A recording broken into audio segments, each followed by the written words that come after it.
जुटे हुए हैं कि अगर आज का एपिसोड वॉइसशाला में आपने देख लिया तो यकीन जानिए कि आप बहुत कुछ सीख कर जाने वाले हैं। मैं आपका बहुत बहुत स्वागत करती हूँ Varun. Thank you so much. इतना बिजी शेड्यूल होते हुए भी आपने हमारे लिए टाइम निकाला है। थैंक यू सो मच, बहुत बहुत शुक्रिया। Pleasure is all mine. Not at all. Pleasure is all mine.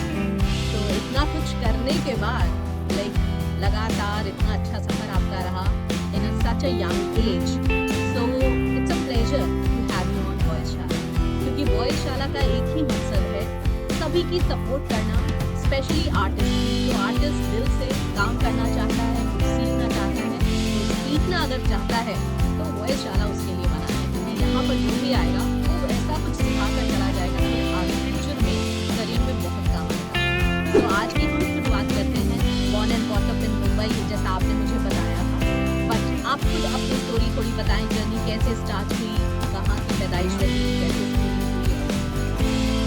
तो basically born and bought up Mumbai. It's a interesting story कि मतलब मुझे बचपन में ऑब्वियसली सब पेरेंट्स अपने बच्चों को कुछ ना कुछ एनिमेशन कार्टून टीवी को दिखाते ही हैं।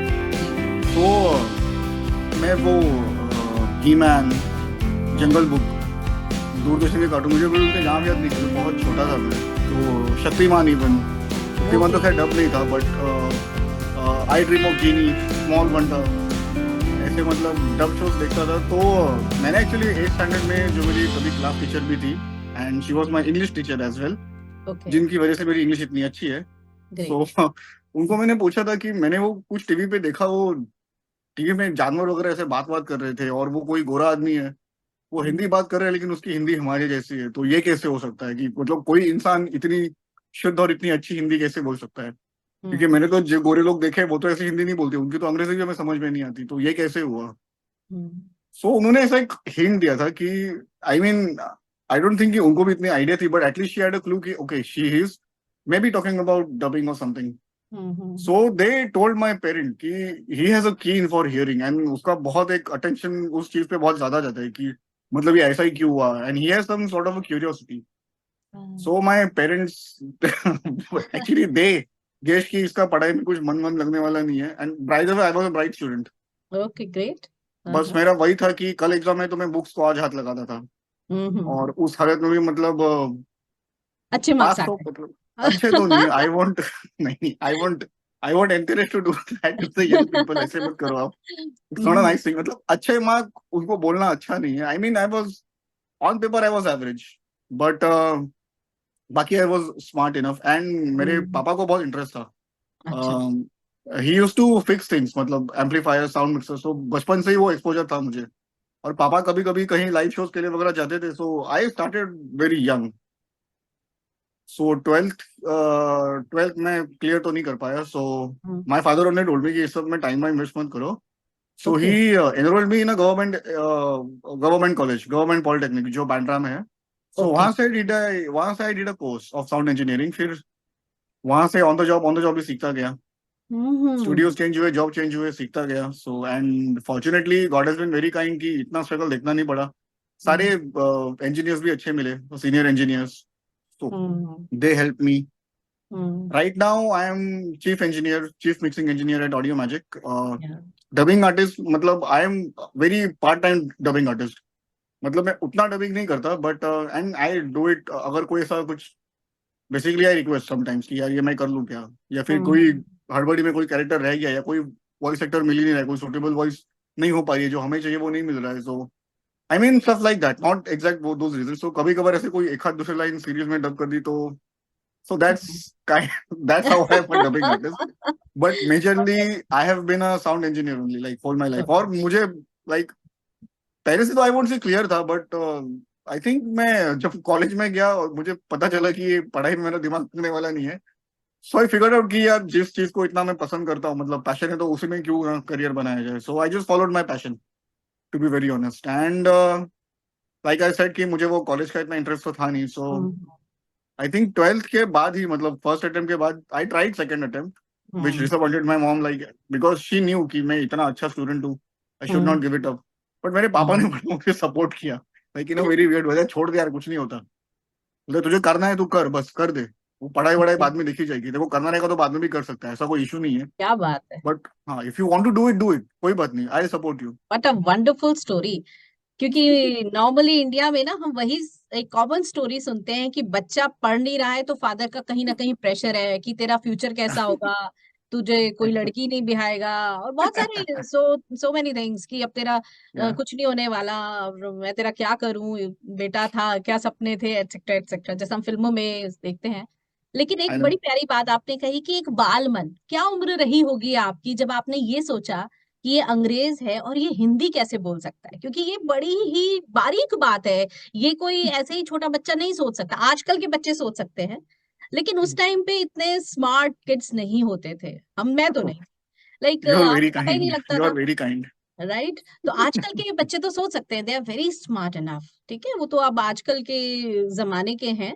लेकिन उस समय में आपके दिमाग में ये चीज आ जाए कि भाई ये अंग्रेज है और ये हिंदी कैसे बोल रहा है, तो कुछ बताइए क्या उम्र रही होगी आपकी उस समय। आई ड्रीम ऑफ जीनी जब मैं देखता था तब I think I was around 5 और 6। सी। और इसमें भी again credit goes to my father, क्योंकि मेरे पापा तभी इंडियाना जोन्स जो पहले के जो इंस्टॉलमेंट्स थे, स्टार वॉर्स, फिर मैकानस गोल्ड उनकी बहुत फेवरेट मूवी है, ब्रूस ली मूवीज, तो वो मूवीज तो इंग्लिश में ही आती थी, so that's how I expose to Hollywood. और मेरी मम्मी वो बच्चन फैन है obviously, like every hi other hi mom, क्या बात है, तो I had a mix of everything, Hollywood Bollywood both. So Hollywood भी that's देखा, how. Bollywood. So that I think sparked the curiosity कि यार ये तो ऐसी हिंदी क्यों बोल रहे हैं, कि इनको तो ऐसा बोलना नहीं चाहिए। ब्रूसली तो कभी ऐसे हिंदी नहीं बोलता, और आई थिंक तभी ब्रूसली की मूवीज हिंदी में डब भी नहीं होते थे।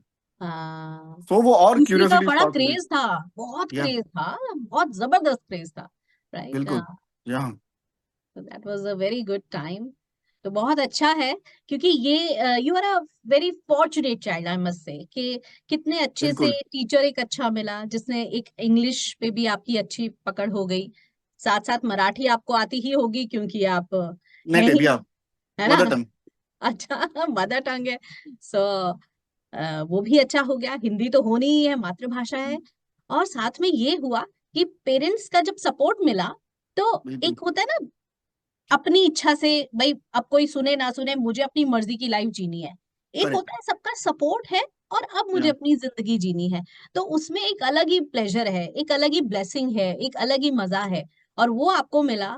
You are actually you are such a fortunate child, I must say. बहुत अच्छी बिल्कुल। बात है, पेरेंट्स का सपोर्ट अगर मिल गया, और आजकल तो थ्री इडियट्स देखने के बाद तो जमाना बदल गया, और पेरेंट्स भी बदल गए, और स्टूडेंट्स भी बदल गए, सीखने वाले भी बदल गए, कि ठीक है जी, बिल्कुल जो मन में आए वो करो और अपने पैशन को पकड़ो और पैसा फिर पीछे भागेगा।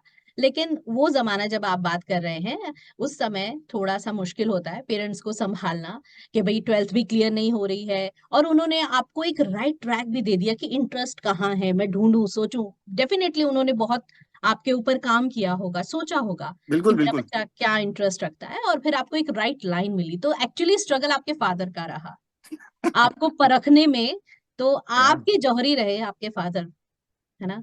माँ भी इन अ वे, माँ माँ भी। भी, माँ तो या होती ही है, लेकिन तो फादर का जरा हमेशा स्ट्रिक्ट हैंड रहता है, तो ये थोड़ा सा actually I would tell you something very interesting, मेरी जी। एक्चुअली माँ बहुत स्ट्रिक्ट है, मेरे फादर बिल्कुल भी स्ट्रिक्ट नहीं थे। ही वॉज, अच्छा, मतलब उन्होंने तो कभी मेरे को ऐसा आग बेच से बड़े करके कभी कुछ नहीं, नथिंग। कुछ नहीं। He was more like a friend actually. Very I good, have, very good. and just for the record, I have lost my father in 2020, so that's why I'm using in past tense. But माँ है, so sorry. blessed, still blessed. Blessed. नहीं कोई बात नहीं, और it's okay, उनका thank you. आशीर्वाद आपके पास है, बिल्कुल और बिल्कुल। उनका, हाँ, उनका दिखाया हुआ सही रास्ता। और आपने ना जो बेस्ट पार्ट क्या है इसमें पूरी स्टोरी में, आपको उन्होंने जो दिखाया कि या आपने सीखी है, आपने वो सीखा और उसमें कमाल किया, उसमें आपने इतना बेहतरीन अपना काम दिखाया है कि आज देखिए आपका इंटरव्यू हो रहा है, ये उनकी ब्लेसिंग है, right. So of course. What a wonderful story. आपने अभी कहा कि आप काम चलाऊ डबिंग आर्टिस्ट हैं, लेकिन जो काम Yeah. चलाऊ होते हैं उनकी थिएटर में रिलीज नहीं होती है dubbing movies, like Encanto, the Marvels, Indiana Jones 5 and many more. Netflix के लिए आपने बहुत काम किया है, Yeah. नायडू, इतना राणा नायडू का तो डंका ही बोल गया और सबने इतना पसंद किया, and many many you know web series shows, Korean shows आपने किए। तो इस पूरे एक्सपीरियंस में आपकी एज बहुत कम है, मैं बताना चाहती हूँ कि यू आर ओनली 36, राइट? या या सो इतनी कम उम्र में आपके पास है 18 इयर्स का एक्सपीरियंस। तो या एक बहुत बड़ा एक एक्सपीरियंस जर्नी रहता है। ऑलमोस्ट डबल हो गया मेरी जर्नी से, तो क्योंकि मेरी लाइफ की कहानी कुछ और थी। सो आई वुड से कि आपका ये जो जर्नी रहा, ब्लेसिंग के साथ तो चला ही, आपने बहुत मेहनत तो की होगी, क्योंकि बिना मेहनत के बिल्कुल। आगे आप बढ़ नहीं सकते। तो या ये कैसे शुरुआत हुई? कैसे आप आज चीफ इंजीनियर हैं साउंड मैजिक में? अच्छा रुचि, मैं आपको एक बात बस बताना चाहता हूँ कि sure please. See I mean I didn't mean काम चलाओ वॉइस आर्टिस्ट।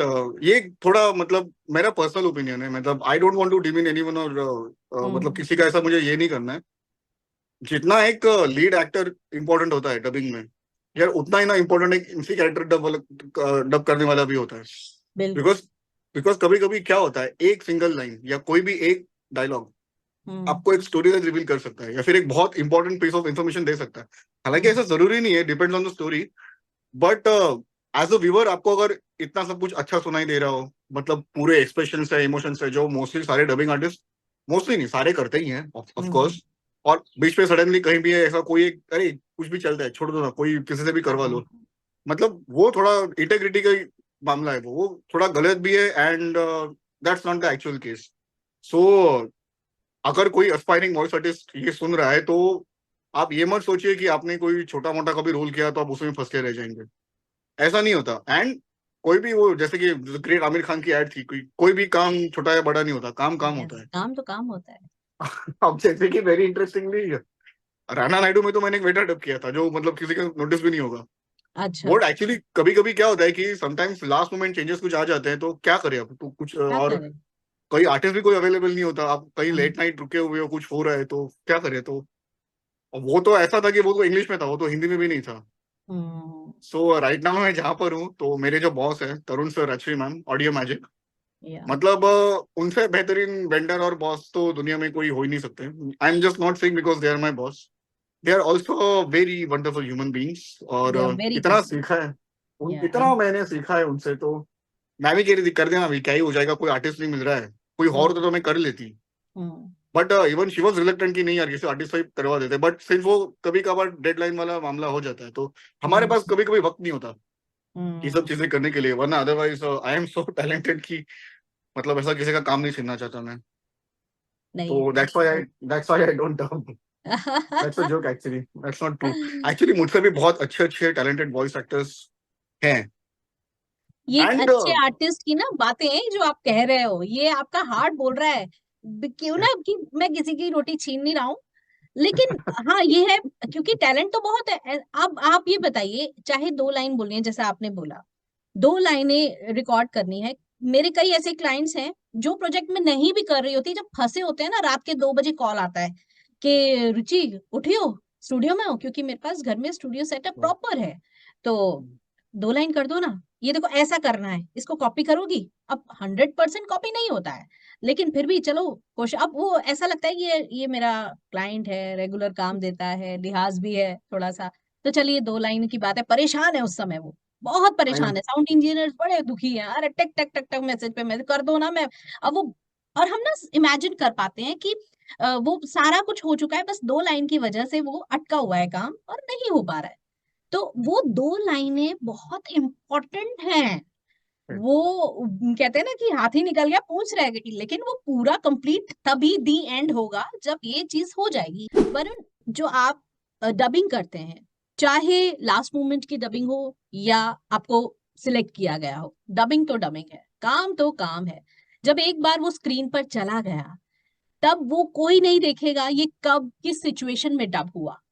काम एग्जैक्टली। के टाइम पे आपकी लाइफ में भी बहुत कुछ चल रहा होता है, अच्छा या बुरा। Behind the scene so many things, BTS में तो बहुत कुछ होता है, बट ऑन स्क्रीन सब काम देखते हैं। और जब आपने काम किया, उस समय आपने ये नहीं सोचा कि क्या सिचुएशन है। आपको आपका टारगेट था, इसको खत्म करना है, ये बहुत जरूरी है, ये रह गया है, ये मेरा रोल है, I have to do it. एक साउंड इंजीनियर को ना बहुत सारी बारीकियां पता होती हैं। मोस्ट ऑफ द टाइम वो बता देते हैं, गाइड कर देते हैं डबिंग आर्टिस्ट को, मैम यहाँ पर स्माइल कर दीजिए। मेरे मेरे भी साउंड इंजीनियर मेरे बेस्ट फ्रेंड्स हैं। क्यों? क्योंकि वो मुझे सपोर्ट करते हैं। कैसे सपोर्ट करेंगे? अरे मैम आप सीधे नहीं बैठे हो, मैम आप हिल रहे हो, छोटी छोटी बातें कई बार हम नोटिस नहीं करते। So many mistakes we do. तो वो वहां पर हेल्प करना। अच्छा मैम इसको थोड़ा स्माइल में करके देखें। अच्छा मैम, और बड़े प्यार से बोलते हैं, तो क्या कला है भाई। सेकेंडली मुझे लगता है इतना कुछ जानते हैं कि जब उनकी बारी आती है माइक के सामने डब करने की, तब फिर वो Yeah.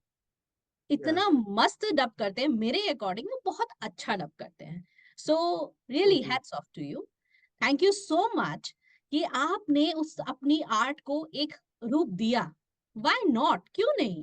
मल्टीपल टैलेंट होते हैं इंसान में। कोई इंसान ड्राइंग भी करता है, डबिंग भी करता है, कुकिंग भी करता है, अच्छा शेफ भी हो सकता है। Why not. तो Right. ये भी एक अच्छी, बहुत अच्छी बात है। लेकिन अब मैं आपसे ये पूछना चाहती हूँ, वॉइस शाला में अगर कोई आर्टिस्ट देख रहा है वॉइस शाला को, तो उसको कुछ ऐसे टिप्स आपसे मिल जाएं, किस तरह की प्रिपरेशन एक आर्टिस्ट को करने के बाद ही ऑडिशन के लिए जाना चाहिए। Actually, honestly speaking, it's a very tricky question. आपको एक तो ये पता नहीं है कि आपका कैरेक्टर क्या है या फिर आपको किस कैरेक्टर का ऑडिशन देना है। Second thing, this is the key, ये आप ऑडिशन के लिए नहीं, आप रिकॉर्डिंग के लिए भी ये आप डेफिनेटली पे काम आएगा। Always listen first. आप पहले सुनिए कि एक्चुअली क्या हो रहा है। एंड मैंने ये बात कई बार कई लोगों को कही है कि कलाकार जो है वो बनाया नहीं जाता, कलाकार हमेशा पैदा होता है। सो अगर आपने कलाकार वो बनाया नहीं जाता, कलाकार पैदा होता है। ये तो मुझे लग रहा है एकदम आपकी मदर अगर बच्चन साहब की फैन है तो ये उनकी मूवी का कोई डायलॉग हो सकता है कि क्या बिल्कुल बात है। बहुत बढ़िया, बहुत बिल्कुल अच्छी बात है। या तो फर्स्ट चीज की यू शुड ऑलवेज लिसन। आपको ध्यान से सुनना है, और अगर आप एक कलाकार है तो आप अच्छे से समझ पाएंगे कि जो आप ऑडिशन दे रहे हैं उस कैरेक्टर का एक्सप्रेशन क्या है, हंस रहा है, रो रहा है। Common sense. And the most accurate thing you can do, आप हमेशा आपके डायरेक्टर्स इंजीनियर्स को पूछिए कि थोड़ी बहुत मुझे कुछ back story information description character का कुछ यस। भी मिल सकता है। सो दैट कैन हेल्प कि आपको अगर पता हो सिचुएशन क्या है। मोस्टली कैसा होता है कि मेरे साथ भी बहुत बार हुआ है ऐसा कि हमारे पास भी जब कोई कंटेंट ऑडिशन के लिए आता है तो फॉर द सीक्रेसी और the privacy of the content हमें भी चीजें रिवील नहीं की जाती। ओके। हमें भी खुद पता नहीं जाता कि एक्चुअली क्या हो रहा है। सो हमें भी पता नहीं होता कि डायलॉग किस कॉन्टेक्स्ट में बोला गया है, क्यों बोला गया है, ऐसा ही क्यों बोला गया है, क्या हुआ है। वो तो फिर ग्रेजुअली जब हम मूवी डब करते हैं या फिर धीरे धीरे पता चलता है, स्टोरी जब बिल्डअप होती है तब पता चलता है कि अच्छा ये हो सकता है। सो ऐसी सिचुएशन में the best thing to do is कि ऑलवेज लिसन कि ओरिजिनल जो आपका ओरिजिनल ऑडियो है जिसको हम पायलट कहते हैं कि उसमें एग्जैक्टली क्या हो रहा है। So stick to the original content हमेशा। आपको बस ओरिजिनल कॉपी करते रहना है। आप भले ही डब करो, ऑडिशन करो। एंड देखिए, इन केस ऑफ रिजेक्शन कोई मतलब कोई बड़ी बात नहीं है, इट्स पार्ट ऑफ लाइफ। ऐसा यस। नहीं है कि आपका पूरा करियर ही खत्म हो जाएगा। नो वेज, आप एक बार फेल होंगे, दो बार फेल होंगे, तीन बार होंगे, बट चौथी बार you will succeed. So please never lose hope, keep believing in yourself. और कभी कभार क्या होता है, कोई आदमी आपको मतलब मैंने से किससे सुने कि बहुत डिमोरलाइजेशन होता है कि यार क्यों कर रहे हो, ऐसा मत करो, तुमको तो डबिंग ही नहीं आती, ये भी नहीं आती, वो भी नहीं आती, मत किया करो ये सब। सो अच्छा। ऐसी चीजों से आप दूर ही रहे, मतलब स्टे अवे फ्रॉम नेगेटिविटी। कोई बात नहीं, हो सकता है may be someone is having a bad day, but that doesn't mean कि आपको कोई ऐसा बोलना चाहिए। स्टिल टेक इट, इतना कोई दिल पे लेने की बात नहीं है। मुझे भी कई बार डांट पड़ी है ऐसे जब मैं मेरे सीखने के दिनों में था, अभी भी पड़ती है। ऐसा नहीं है कि मैं इतना सीनियर हो गया हूँ तो डांट नहीं पड़ती, अभी भी डांट पड़ती है। तो and it's okay, I think आपका गलती करना भी कभी कभी जरूरी होता है, बिकॉज आप कुछ सीखते ही रहते हैं हमेशा गलती से। और मैं बिल्कुल। तो ये कहूंगा कि अगर रिजेक्शन हो रहा है then you can just ask कि आपको क्या लगता है, मतलब on what basis I got rejected, so that आप आगे थोड़ा और ये कर सके कि ओके दैट टाइम मेरे साथ ये हुआ था, सो मेरे नेक्स्ट ऑडिशंस में या फिर मेरे नेक्स्ट रिकॉर्डिंग्स में ये मिस्टेक्स में दोबारा ना करूं। बट जो भी होना है जस्ट प्लीज, ये आपको लाइफ में भी बहुत एडवाइस काम में आएगी, always stay positive, it's yes. Not a big deal, yes. And keep smiling, always keep smiling. एक बहुत अच्छी कविता याद आ रही है, बच्चन साहब की बार बार जिक्र हो रहा है उनका। नन्ही चींटी जब दाना लेकर चलती है, चढ़ती दीवारों पर 100 बार फिसलती है। मन का उत्साह रगों में साहस भरता है, गिरकर चढ़ना, चढ़कर गिरना ना अखरता है। आखिर उसकी मेहनत बेकार नहीं होती, कोशिश करने वालों की कभी हार नहीं होती। तो वेरी आपने जो अभी नाइस। बताई ना सारी जर्नी, वो मेरे बिल्कुल। दिमाग में चल रहा था कि एक्चुअल में कोशिश करते रहिए। एक चींटी में इतनी ताकत है, इतनी मेहनत वो करती है, बार-बार गिरती है, बार-बार चढ़ती है, और इसके तो अंतरे इतने अच्छे हैं, इतना अच्छा पैराग्राफ है, सो मच टू लर्न, बिल्कुल सो बिल्कुल। पॉजिटिविटी कि you must continue, never give up spirit. तो वो स्पिरिट से ही एक कलाकार गिव अप नहीं करता, और एक अच्छा मौका लाइफ बदल देता है। और कैसा रहता है कि आप जैसे जैसे आप डबिंग करते रहते हैं और आप you get better and better. आपको हम्म। दूसरे किसी के साथ कंपटीशन नहीं करनी है, you have to compete with yourself. आज जो आप आज है, कल आप उससे बेहतर होने चाहिए ऑलवेज। इससे मुझे आपका एक मुझे अनफॉर्चुनेट मतलब मैंने गलती से आपको जवाब नहीं दिया मैंने कि how I started.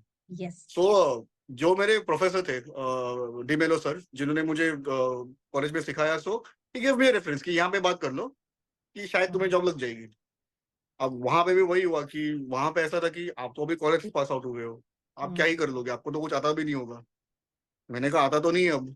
People use to जज ना कि भाई हाँ, और डिग्री है एंड नो, तो नॉलेज है ना? हाँ। तो वहां जो मेरे एक सीनियर इंजीनियर थे, तो उन्होंने मुझे बहुत बेसिक चीजें सिखाई थी कि देखो ऐसे होता है, ये होता है। हालांकि कॉलेज में तो सिखाया था, बट एक बात मैं यहाँ पे सबको जरूर कहना चाहूंगा कि इवन फॉर वॉइस एक्टर्स, आप जो सीखते हैं थियोरेटिकली, वो आपको लग रहा है कि अच्छा मेरे तो इतना पढ़ा हुआ है, सीखा हुआ है, बट आप एक्चुअली जब जाते हो रिकॉर्डिंग बूथ में या रिकॉर्डिंग करने के लिए, देन यू रियलाइज कि ओ माय गॉड, ओके ये ऐसा भी हो सकता है, अच्छा अरे ये ऐसा भी हो सकता है, अरे ये तो मैंने सोचा ही नहीं। तो ऐसी छोटी मोटी बातें ऑन द गो में सीखता गया। एंड रही बात मेरे स्ट्रगल की, सो मेरा जो पहला जॉब था वहां पर मैं जी टीवी की उस दिनों एक बहुत फेमस सीरियल थी बनू मैं तेरी दुल्हन, सो उसका स्क्रैच डब होता था। तो उसके डब में मैं बैठता था। मुझे तभी कुछ इतना मतलब I was nothing. Today even मैं कोई ऐसा बड़ा बन गया वैसी बात नहीं है, बट दैट टाइम मेरा नॉलेज बहुत लिमिटेड बेसिक था। सो मतलब आर्टिस्ट को अगर आधा घंटा लगना चाहिए तो मेरे रिकॉर्डिंग में पौना घंटा लगता था, 1 घंटा लगता था। Because I used to get lost, यार ये कभी इनपुट नहीं आ रहा है, कभी वो आर्टिस्ट को सही से सुनाई नहीं दे रहा है, कभी मैं क्या बात कर रहा हूँ वो उनको सुनाई नहीं दे रहा है, कभी वो खुद क्या बोल रहे हैं, फॉलबैक क्या जा रहा है, कुछ सुनाई नहीं दे रहा। सो ऐसी छोटी मोटी चीजें तो अरे फिर अरे तुम क्या करते रहते हो यार, ये ऐसा थोड़ी होता है, तुम्हें इतना भी नहीं आता क्या, ऐसी ऐसी बातें। ये वही लोग हैं जो आज मेरे फैन हैं बाय द वे। जब ये मतलब मजेदार बात होती है लाइफ की, जब आप स्ट्रगल करते हो ना, जो लोग बोलते हैं ना तुझसे ना हो पाएगा, और जब आप सक्सेसफुल हो जाते हो वो कहते हैं हमें तो पता था तुझ में कोई बात है। नहीं, बट मैं उनको मैं जरूर ये कहना चाहूंगा कि they actually had that helped thought me. Bye the वे। हाँ, उनको पता था कि यार ये इतना स्ट्रगल कर रहा है ना, और दे यूज्ड टू मतलब क्या कहते हैं, on purpose they used to demotivate me कि ये ना इसको अच्छा। पुश करो, ये करता है ये। वाह। तो उन्होंने मतलब I am very thankful to them कि उन्होंने इतना मुझे डिस्करेज शुरुआत में डिस्करेजमेंट दिखाई। हालांकि it doesn't work always, but it my case it worked. Because you are positive person ना, पॉजिटिव पर्सन के मामले में ये चीजें हमेशा वर्क करेंगी कि या आपको कोई कितना भी डिमोटिवेट कर दे, आप उसको पॉजिटिवली लेंगे। Thank you so much recognising कि मेरी क्या गलतियां हैं, क्योंकि आपको ना लोग बटरिंग तो बहुत कर देते हैं पर आपकी गलतियां कोई नहीं बताता, लेकिन जिसने गलती बता दी एक्चुअल में आपका तो प्रॉब्लम सॉल्व हो गया। अब पता है कि मैं कहाँ गलत हूँ कहाँ सही हूँ, अब इसको ठीक करना है और मैं बेहतर हो जाऊंगा। तो कितना इजी है। अगर आपको साउंड इंजीनियरिंग को डिफाइन करना हो, क्योंकि बेसिक ही पता है सबको, अब उसकी तो बहुत सारी लेयर्स होती हैं, मिक्सिंग है, A B C, so many things. तो आप थोड़ा सा उसको डिफाइन करके ऑडियंस को बताएं कि what is sound engineering.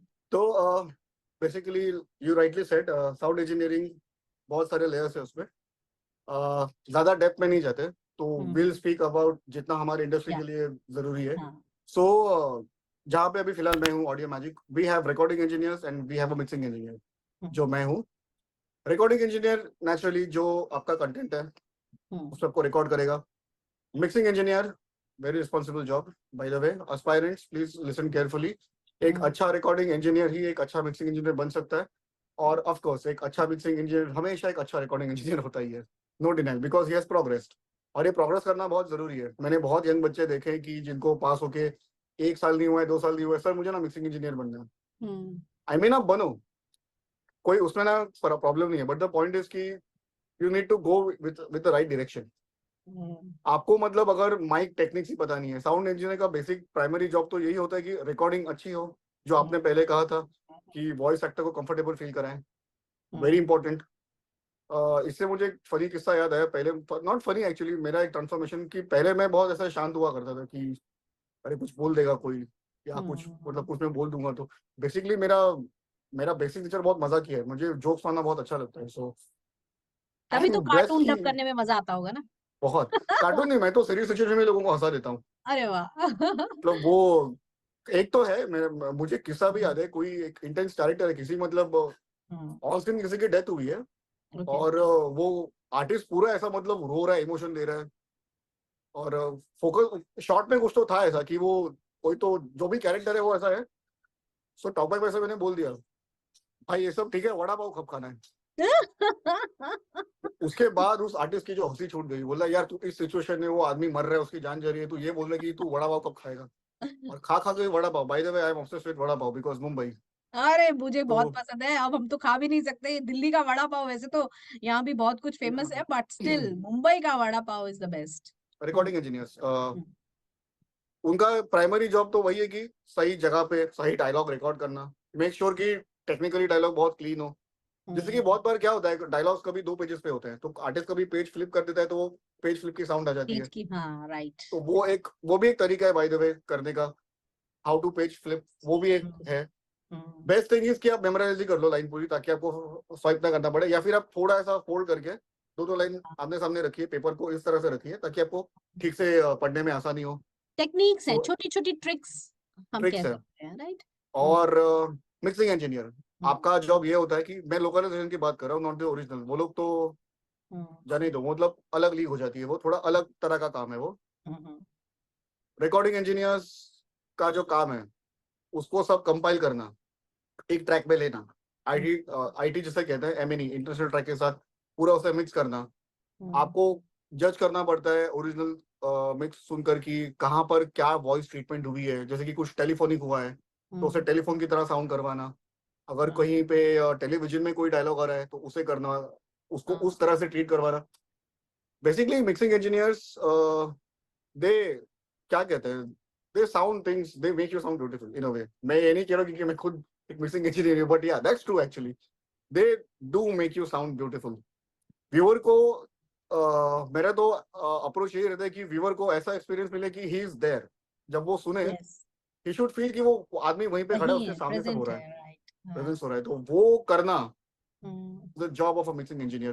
Plus हमें बहुत सिंक का ध्यान देना पड़ता है, कभी कभी रिकॉर्डिंग के टाइम हो जाता है कुछ कि डायलॉग सही से सिंक ना हो पाया हो, या फिर कोई लाइन थोड़ी बहुत आगे पीछे हो गई हो, कुछ हुआ हो, कुछ टेक्निकल ग्लिचेस आ गए हो जो उस टाइम नहीं रेक्टिफाई कर पाए, या फॉर सम एनी और रीजन नहीं हो हो पाया। सकता है।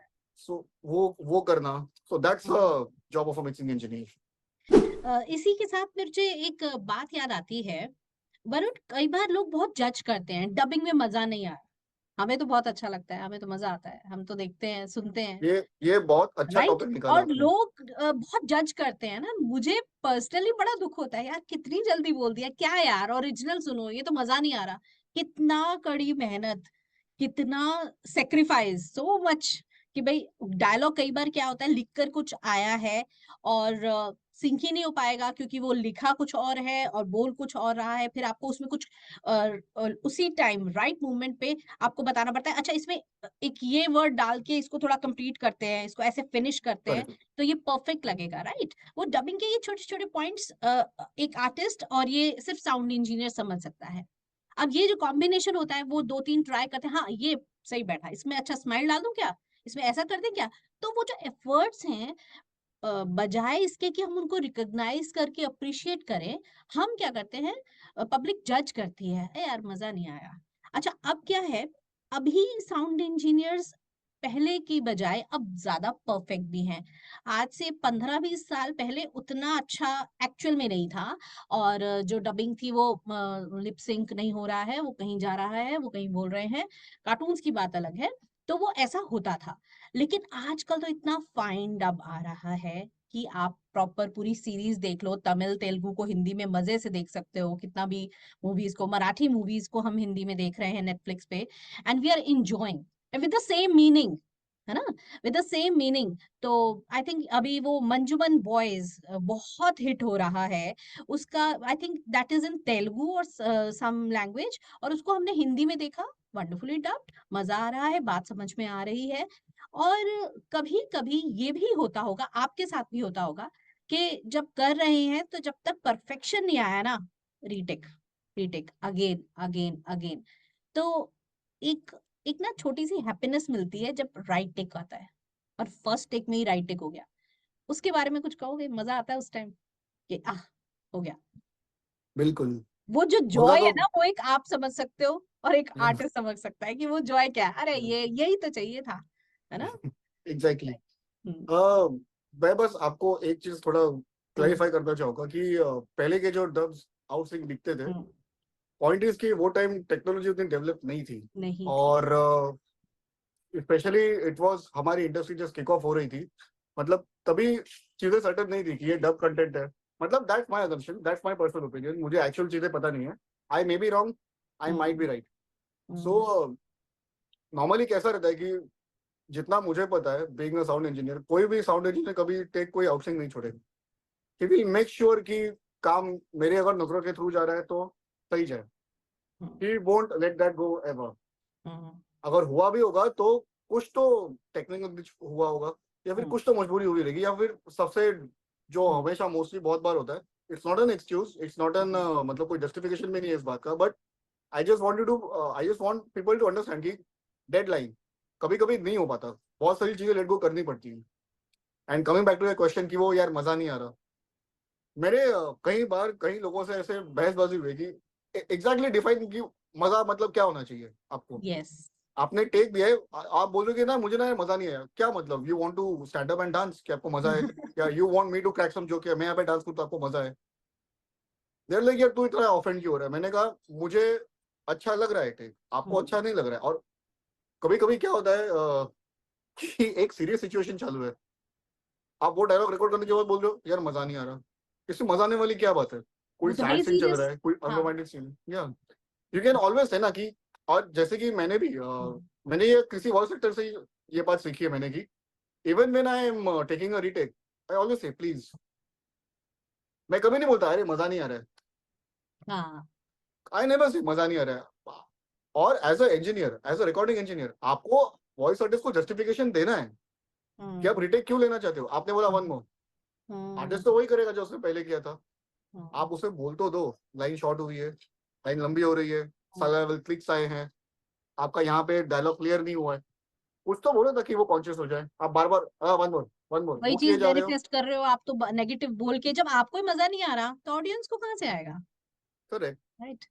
एक तो बार ऐसा हुआ था कि एक एक छोटा डायलॉग था सिर्फ, और वो पूरा लंबा सीन था, हमने रिकॉर्ड किया था, एवरीथिंग वेंट वेल। वो एक लाइन ना, वो आर्टिस्ट ने 3-4 बार सुनी, उससे दो अच्छा। तीन डीप ब्रेथ लिए उन्होंने। ओके। और मैं ऐसा नहीं कि मैं फ्रस्ट्रेट हो रहा था, बट हो रहा समवेयर मैं था। हो रहा था। और अनफॉर्चुनेटली वो आर्टिस्ट को बात पता चल गई। हम्म, उन्होंने ऐसा बोला कि वो एक टेक हुआ, तो मैंने लिटरली तो मैंने ऐसे किया, हम्म, ओके हम्म, चलेगा। और नॉर्मली कैसा रहता है कि वो हमारे बीच में जो डबल क्लास होती है, तो वहां से या। नॉर्मली आर्टिस्ट नहीं देखता क्योंकि उसका ध्यान स्क्रीन की हाँ। तरफ होता है। यार उसने ना देख लिया मुझे, ओह माय उन्होंने गॉड। इतना ही कहा कि ये लाइन आप मार्क करो। हम्म, मैंने कहा क्यों? हम्म, मैंने कहा सेशन खत्म होगा ना तब बताता हूँ। हम्म, ओके, तो लाइन मैंने मार्क की, तो हम्म, हमने पूरा वो जो एपिसोड था वो पूरा किया। हम्म, मैंने बोला ओके थैंक यू। मैंने हम्म। थैंक यू नहीं, वो जो लाइन मार्क किया ना वहां पे आओ ना। मैंने कहा क्यों क्या हुआ? बोलता है क्या हुआ ना, नॉर्मली मैं इंजीनियर को देखता नहीं हूँ, मैंने ना आपको देख लिया था, वो आपने ऐसे किया ना, मतलब मुझे समझ में आया वो कि क्या करना चाहिए, वो परफेक्ट। पकड़ लिया। तो उन्होंने खाली एक चीज मुझे बोली कि आप एक काम करना, आप है ना पिछले के 3 लाइन में रिकॉर्ड करो, आप रखना ही हम्म, नहीं रखना है आपके ऊपर है, बस आप 3 लाइन मेरे लिए रिकॉर्ड करो। मैं क्या होगा कुछ भी, मुझे क्या, ठीक है। हम्म, उस इंसान ने वो जो मैंने टेक लिया ना वहां से, हम्म। मुझे सिंग भी नहीं करना पड़ा, वो इतना परफेक्शन में आया। उसके बाद हम दोनों ने खुशी के हमारे, मतलब मैं नॉर्मली चाय कॉफी नहीं पीता, मैंने वड़ा पहली बार पाव भी मतलब खाया। आफ्टर एजेस चाय कॉफी पी हमने। मैं तो सी। कितनी बार मेरे तो आंसू निकल आते जब मैं कुछ देखता हूँ ना। हाँ। 3 बार रोया मैं वैसे मिक्सिंग करने के टाइम, बहुत मतलब कुछ चीजें दिल पे लग जाती है आपको। स्पेशली जब कोई माँ अपने बच्चे से बिछड़ रहा है। वो एक हाँ मैंने सीरीज की थी, उसमें एक सीन था कि एक माँ और बच्चा बिछड़ रहे, तो हाँ वो बच्चा जो एक्टर था वो बच्चा ही था छोटा, हाँ कुछ 6-7 साल का होगा। वो जो हाँ, माँ, और एक तो कोरियन शो था। हम्म। माँ ऐसी चीज है ना कि आप किसी भी भाषा में बोलो माँ बराबर समझ में आता है कि इसने क्या माँ बोला कौन सी होगा। अगर नाम याद हो तो प्लीज बताएं। I think first love, hmm. Sorry Korean नहीं, ये जापानीज सीरीज थी, फर्स्ट लव नाम है उसका। आई अच्छा। थिंक नहीं, फर्स्ट हाँ, love. First love, right. First love, या जापानीज टू हमने हिंदी की थी, तो हाँ उसके 7th एपिसोड में आई थिंक वो सीन है। तो एक तो वो बच्चा इतना छोटू सा है, 7 साल का, उसने हाँ इतना ब्रिलियंट परफॉर्म किया है, और जो dubbing artist again another child, उसने जो किया वो तो मतलब मैं लिटरली आधे पौने घंटे तक मैं मिक्स नहीं कर पाया। मुझे इतना रो रहा था वो देख देख के कि माँ माँ माँ वो चिल्लाए जा रहे हैं, और वो it was too much to be very honest. तो ऐसी चीजें जब होती है ना तो ऐसा अच्छा लगता है। और रही बात हमारी इंडियन डब कंटेंट की, तो जैसे कि एक्टर्स का करियर हमारे ऑडियंस के हाथ में होता है, दिस इज सिमिलर हमारे व्यूअरशिप के हाथ में। वो थोड़ी चीज मुझे कहीं ना कहीं बहुत ज्यादा बॉदर कर रही है कि लोग नहीं देखना चाहते डब कंटेंट। अभी मेरे भी जो, अभी जैसे कि आप हो गई, आपके फैमिली हो गई, आपकी फ्रेंड्स हो गए, मेरे फैमिली मेरे फ्रेंड्स हो गए, हमारा सर्कल इसके आगे नहीं है। नहीं। हमारे ये इतने ही लोग हैं जो देखेंगे। चलो हाँ। 5,000 10,000 लोग पूरे मुंबई सिटी में होंगे या आपके दिल्ली और शहर में। हमारी तो दुनिया ये कैबिन है, इस कैबिन से हम निकलते ही कहाँ हैं बाहर।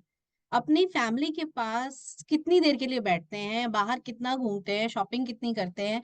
हम लोग अपने कैबिन से निकलते ही नहीं है। आप एडिटिंग करते रहते हैं, हम रिकॉर्डिंग करते रहते हैं। तो मुझे तो लगता है ये चार दीवारों में ही हमारी दुनिया सिमट के रह गई है। और जिस दिन ना बैठो उस दिन कुछ अधूरा सा लगता है। बिल्कुल बिल्कुल। कुछ मिस करते हैं आप। Again another message to my all aspiring young engineers, आप लोग ये मत सोचो कि 8 घंटा ही काम करेंगे, संडे को काम नहीं करेंगे, छुट्टी के दिन काम नहीं करेंगे। See you are entering in a creative world. Creativity की ना कोई टाइम नहीं होती। और आई एम रियली ब्लेस्ड कि मैं एक ऐसे हाउस के साथ काम कर रहा हूँ कि जहाँ पे आई हैव अ फ्रीडम। मुझे बहुत ज्यादा फ्रीडम है कि तुम्हें जैसा काम करना है जब करना है करो। बस एक ही हमारा एक मोटो होता है हर इंजीनियर का, हर वेंडर का, हर वॉइस आर्टिस्ट का। I can say voice artist because मैंने बहुत सारे लोग देखे हैं जो छुट्टियां मनाते रहते हैं। गलत नहीं है, बट द पॉइंट इज कि you need to really consider कि कोई इंसान बैठा हुआ है कैबिन वेट में, कर रहा वो कुछ कर रहा है, वो भी है। कुछ कर सकता था, उसने भी कुछ प्लान किया होगा, वो कुछ कैंसिल कर रहे हैं। मैं ये नहीं कह रहा हूँ कि आप लोग प्लानिंग मत हाँ। करो, all I am saying is कि जस्ट थिंक कि इवन चेयर के उस साइड में एक इंसान बैठा है, उसकी भी एक लाइफ रिस्पेक्ट, है। Respect respect, for them.